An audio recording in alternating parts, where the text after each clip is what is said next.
Hi everyone, my name is Lauren. So today I'm going to be sharing a presentation of my master's research. In the hot seat, acquiring kernel density heat map design guidance through Delphi and survey methods. It's a long title, but that's how they like it. And me too. Okay. So first I'm just going to present some acknowledgments. I'll discuss my map context and my research overview. And then I'm going to introduce kernel density heat maps. And then after that, I'll talk about my research questions, methods, results, discussion. It's all very high level, so it's not everything, you know. I'll post my research in the Slack, and you can read it in your free time. So first, I'd like to acknowledge my thesis committee. And when I was shortening this presentation, I was like, should I cut this? No. Always thank your people. So thank you, thesis committee. And there's one member of the committee is here right now. Doing a thesis can feel like an impossible task.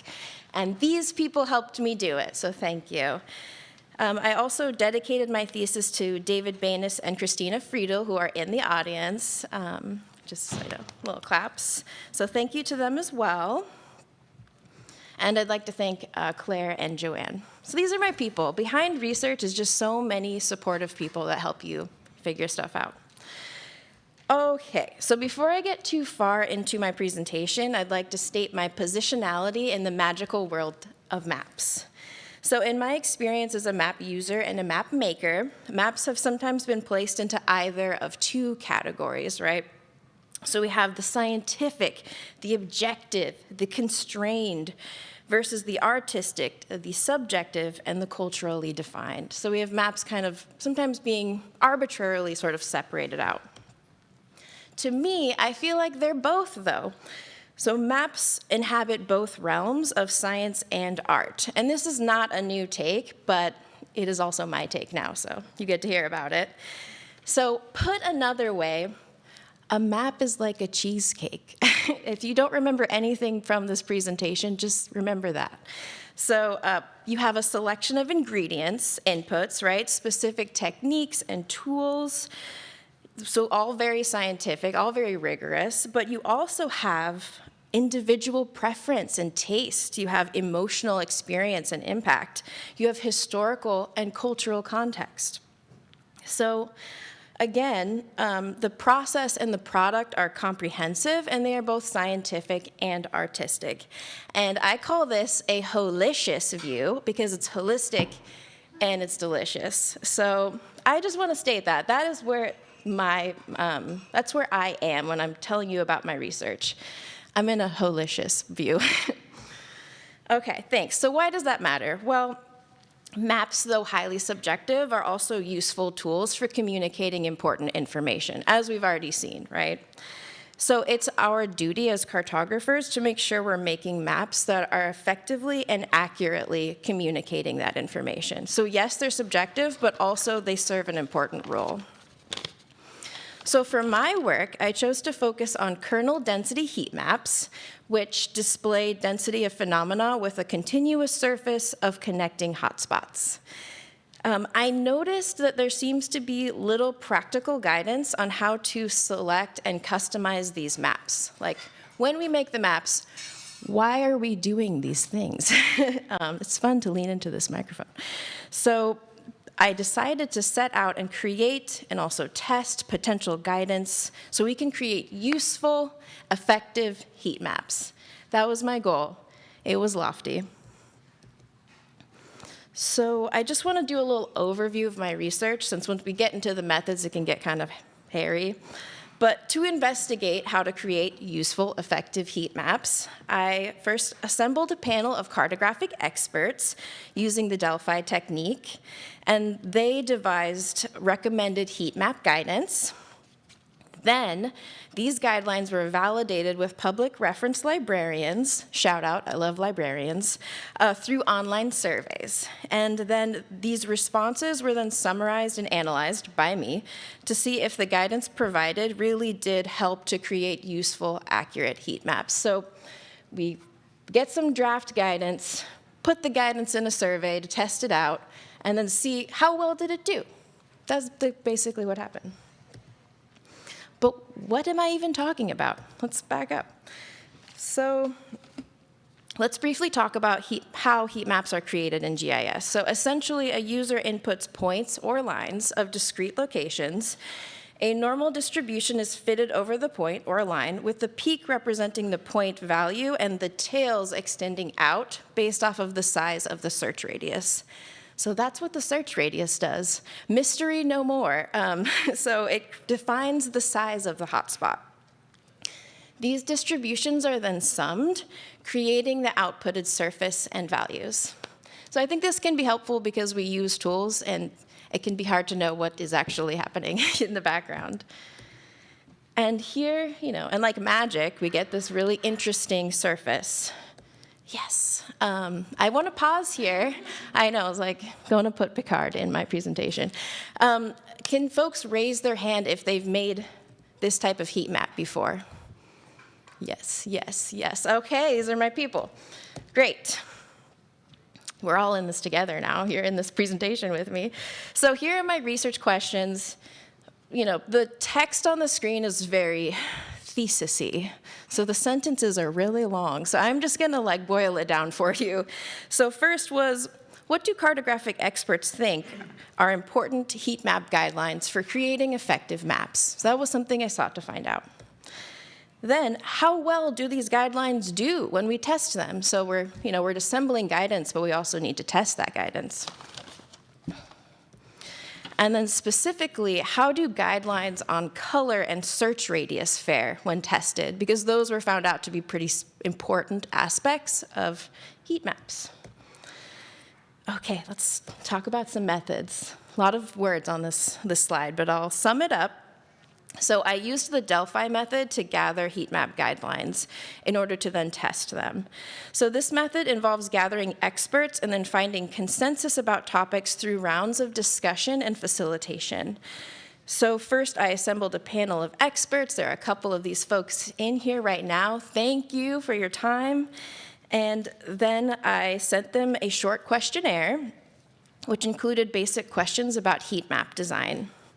I collected their questionnaires and summarized the results based on points of clear consensus or contention. Out of the former, I created statements, and the latter, questions. Then I shared the statements and questions with the panel through focus groups, and me and my facilitator directed the panelists to discuss the points and find consensus. So through all of that, the panelists found consensus about different guidelines for heat maps, which was super interesting. I'm just gonna say that. It was interesting, I swear, I promise. So again, these points of consensus became expert-informed heat map guidance. Well, next, I move on to the next part of my research, which is testing this guidance. So these folks say it's good, but is it though? So we need to find out, right? We need to test ourselves. So I reviewed the statements on the heat map design guidance recommended by my panelists, and I selected several topics that seemed testable, which is important, that generated extended discussion, and topics that were cited as important. So this led to me selecting 2 pieces of guidance to test in the survey. So number 1, that a blue to red color scheme is preferable to the ArcGIS Pro default color scheme, so blue to red, better. And number 2, that the search radius size should be based on the way the phenomena being mapped moves and propagates through space. So that second one is kind of a complicated concept, but you're essentially linking the thing you're mapping to its scale-dependent properties. Scale is complicated. So this led me to creating 6 maps, 2 color schemes, right? I'm testing 2 different color schemes, and then 3 different search radii. So it's kind of a sneak peek.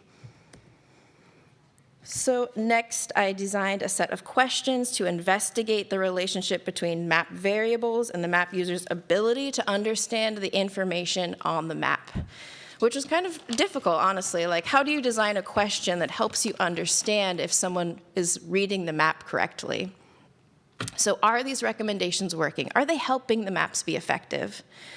Then I put the maps and the questions together into a survey, and I distributed it to public reference librarians. After a few months, I closed the survey, so people are filling it out and stuff, and I downloaded the results for analysis. I scored the participants based on their answer correctness. This was also complicated. So many things. You think it would be simple, but it's determining what a correct answer is actually subjective. So in the survey, I asked people to identify hotspots, and I asked them to rank the hottest spot, like the most dense hotspot, to see how well the maps are kind of conveying that information. But determining how to scientifically determine what is or is not a hotspot and what constitutes a hotter or cooler spot is an experimental process, because it's very much informed by the way people see the hotspots, the way they appear by eye. I ended up just selecting the single max pixel value per neighborhood to determine what the correct answer was. But I own that this is an imperfect process, so I'm kind of introducing that subjectivity here. So next, I ran summary statistics for the survey responses and answer correctness. And finally, I used the G goodness of fit test, which is analogous to chi-squared, to statistically investigate the relationship between variable, color or radius, and answer correctness. Basically, does changing the color, does changing the search radius statistically impact answer correctness? Whew, I did so many things. Once again, here's my research overview. Get the guidance. Test the guidance. See how well people did with the guidance. Let's talk about the results, most exciting thing. So this is the basic recommended guidelines from the panel. I definitely think this is an important result from the research. And I'm not going to read it all to you, but these are recommendations from cartographic experts about how to make your heat maps better, more effective, more accurate. So I tested the blue to red color scheme being preferable to the ArcGIS Pro default scheme, and I also tested that the search radius should be linked to the scale-dependent properties of the phenomena being mapped. But there were other things. So there they are. For the survey itself, we got 63 complete responses. Answers were correct 76% of the time. Not too shabby, I would say. And most of the respondents were slightly or moderately familiar with GIS. So I think people kind of self-selected a little bit, being like, I know what maps are. I will ace this test. So that's also influencing the results. So